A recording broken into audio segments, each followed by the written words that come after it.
자, 내용 계속 한번 보겠습니다. 인간의 몸속에 얼마나 많은 DDT가 축적되는지에 대해 과학자들의 의견이 모두 일치하는 것은 아니다라고 얘기합니다. 그러면 이런 의견, 즉 DDT가 축적되는 그 양에 대해서는 과학자들마다 이견이 있다라고 보는 거겠죠. 그래서 자, FDA의 수석 양리학자 아널드 리먼이라는 박사는 DDT가 흡수되지 않는 최저선이나 흡수나 비축이 중단되는 최고 한계선이란 존재하지 않는다라고 얘기를 했다라고 주장을 합니다. 그러면 아널드 리먼은 DDT가 안 쌓일 수도 있고 그다음 쌓이는 게 한계가 없다. 즉 얼마든지 계속해서 축적이 될 수 있다라고 얘기를 하는 거겠죠.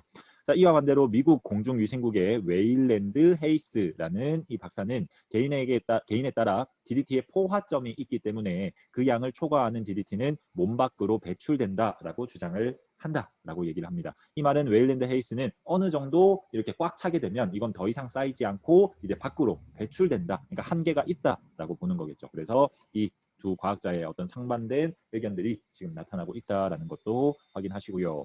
자, 어떤 주장이 옳은지는 별로 중요하지 않다. 근데 이 작가가 얘기하는 것은 바로 이 부분이죠. 이 사람들의 의견이 뭐 이렇게 다른 것은 중요하지 않다. 대부분의 사람들 몸속에 건강에 해로운 화학 물질이 축적된다는 그 사실은 다 똑같다라는 거죠. 그렇죠? 그러니까 이 DDT라는 이 해로운 물질이 얼마나 쌓이는지 그 양은 중요하지 않다. 어쨌든 쌓이는 것 아니냐. 그게 중요한 거다라고 얘기를 하고 있습니다. 그래서 밑에 내용 계속 한번 보시면 자, 수많은 연구에 따르면 화학 물질에 대한 명확한 노출 경험이 없는 그런 사람의 경우에는 평균 5.3에서 7.4 ppm이 측정되었고, 그다음 농부는 계속 농약을 쏘잖아. 그렇죠? DDT가 들어있는 농약을 쏠 때, 살충제를 쏠 때 보면 농부의 경우에는 17.1 ppm이나 들어있었고요. 그다음 살충제 공장 노동자의 경우에는 648 ppm이나 되었다. 그러면 한 이 정도의 양까지도 일단 사람 몸에 쌓일 수 있다. 인체에 흡수될 수 있다라는 게 중요한 거죠. 그죠? 자, 화학물질 축적치는 이렇게 상당히 광범위한데 이보다 더 의미심장한 것은 가장 적은 수치라 해도 간을 비롯한 다른 인체 조직에 해를 입히기에 충분하다는 사실이다. 그죠? 그러면 일단 이 세 가지 경우에서 가장 적은 수치는 지금 일반 사람들 5.3에서 7.4 ppm이 쌓이는 경우잖아. 이런 숫자라 하더라도 간뿐만 아니라 사람의 어떤 장기에 이렇게 해를 입힐 수 있다라는 게 중요한 거죠. 그렇죠? 그만큼 유해성이 있다라고 얘기를 합니다.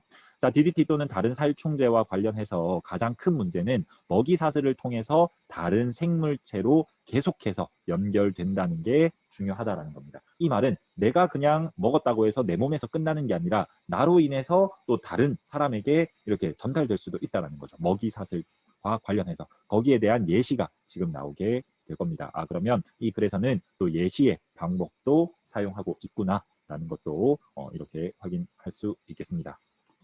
자, 그래서 예시 한번 살펴보시면 DDT가 뿌려진 알팔파, 그냥 사료라고 생각하시면 돼요. 닭의 사료를 닭이 먹으면 이 닭이 낳은 알에도 DDT가 함유된다 그랬습니다. 그럼 농약이 뿌려진 이 사료를 꼭꼭 닭이 먹고요.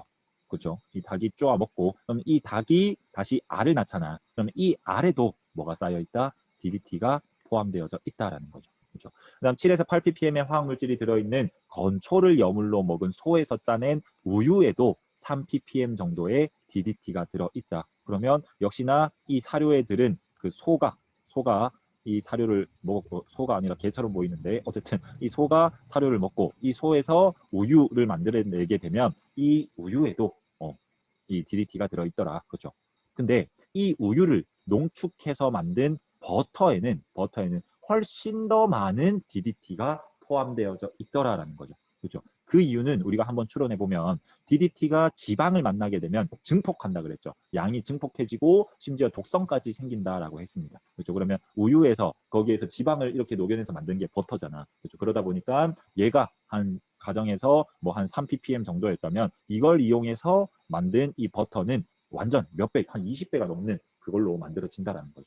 그렇죠. 그만큼 이렇게 심각한 문제, 먹이 사슬을 통해서 다른 생물체로 계속 연결되더라. 그럼 이 버터를 먹은 인간에게도 결국 유해성이 있다라는 거겠죠. 그렇죠. 이런 전이 과정을 통해서 처음에는 매우 적은 농도였던 DDT가 결국에는 상당히 심각하게 농축되는 이러한 예시가 지금 나타나고 있고, 자, 미국 식품의약국에서는 우유에서 살충제 잔여물이 발견될 경우에 시장 판매를 금지하지만 오늘날의 농부들은 푸념을 한답니다. 뭐라고 푸념하냐면 젖소에게 먹일 무공해 사료를 찾기가 힘들다. 즉 이 사료 자체가 완전히 농약을 쓰지 않은 그런 사료는 없다. 그걸 찾기가 힘들다. 있다고 하더라도 굉장히 비싸겠죠. 그렇죠? 그래서 이러한 식의 한탄을 하고 있다라고 보시면 되겠습니다. 자, 그래서 유독물질은 모체에서 자식 세대로 전해지기도 한다. 미국 식품의약국 과학자들은 모유 시료에서 살충제 잔여물을 발견했다. 이는 모유를 먹고 자란 아기도 적은 양이지만 지속적으로 화학물질을 흡수한다라는 것을 의미한다. 굉장히 심각한 문제지 않습니까? 농약이 뿌려진 어떤 과일이나 채소를 먹은 엄마도 이 DDT가 몸에 축적이 되고, 근데 엄마 몸에 있는 DDT가 모유를 통해서 아기한테까지 전달될 수 있다라는 거죠. 그렇죠. 자, 물론 이것이 유독물질에 대한 첫 번째 노출이라고는 볼 수 없다. 그럼 모유 전에 또 DDT가 아예 태아 시절에, 그러니까 애가 세상 밖으로 나오기 전에 이미 이 뱃속에 있을 때 유해물질이 전달될 수 있다라는 얘기입니다. 그래서 첫 번째 노출은 태아 시절에 일어나는데, 태아가 어머니의 자궁 속에 있을 때부터 이미 화학물질에 노출된다. 동물 실험 결과 염화탄화수소 성분의 살충제는 태아를 해로운 물질로부터 보호하는 방어벽인 태반을 자유롭게 통과하더라. 즉, 이 DDT는 아기를 보호해주는 태반을, 나쁜 물질로부터 보호해주는 태반을 뚫고 넘어가더라라는 거죠. 그렇죠. 그래서 갓난아기가 받아들이는 화학물질의 양이 아주 적다고 하더라도 아이들은 성인보다 쉽게 독극물로 인해서 심각한 피해를 입을 수 있다. 왜? 갓난아기는 면역력이 약하기 때문이겠죠. 그렇죠. 그래서 오늘날에는 인생을 시작하는 바로 그 순간부터 화학물질들이 몸속에 계속 축적된다. 이런 것들을 살펴볼 수 있겠습니다. 자, 그래서 제목인 침묵의 봄 의미 한번 보시면, 과학기술이 초래한 어떤 환경오염에 가공할 만한 위험을 강력하게 인식시킨 책이다. 침묵의 봄이라는 제목에는 살충제로 인해서 생태계가 파괴되어서 봄이 왔음에도 새들의 노랫소리가 들리지 않는 것을 우려하는 그런 의미가 담겨져 있다라는 거, 이 제목의 의미 잘 보셔야 되겠고요. 그리고 이 책이 1962년에 쓰여진 책인데, 이게 아직까지 우리가 심각하게 받아들여야 되는 이유는 실제로 우리 주변에서 이런 일이 일어나고 있기 때문입니다. 여러분들 가습기 살균제 사건이라고 들어본지 모르겠는데, 이 책과 연관해서 조금 더 심화 탐구를 하고 싶은 친구들은 여러 가지 환경 문제나, 그다음 아니면 구체적으로는 가습기 살균제 사건을 한번 찾아보고 이런 내용들을 연관시켜서 심화 탐구를 하면 더 좋을 것 같아서 일단 소개를 드립니다. 그래서 DDT의 유해성, 그다음 사람들을 위한 이 인간의 과학기술 발전이 결국 인간만을 위한 것이어서는 안 된다. 그렇죠. 이게 부메랑이 되어서 우리 인간에게 다시 돌아올 수 있다. 그렇죠. 그래서 인간과 자연은 함께 조화를 이루면서 살아가야 된다라는 것을 한번 깨달았으면 좋겠습니다. 자, 그러면 오늘도 고생하셨고 남은 시간도 파이팅 합시다.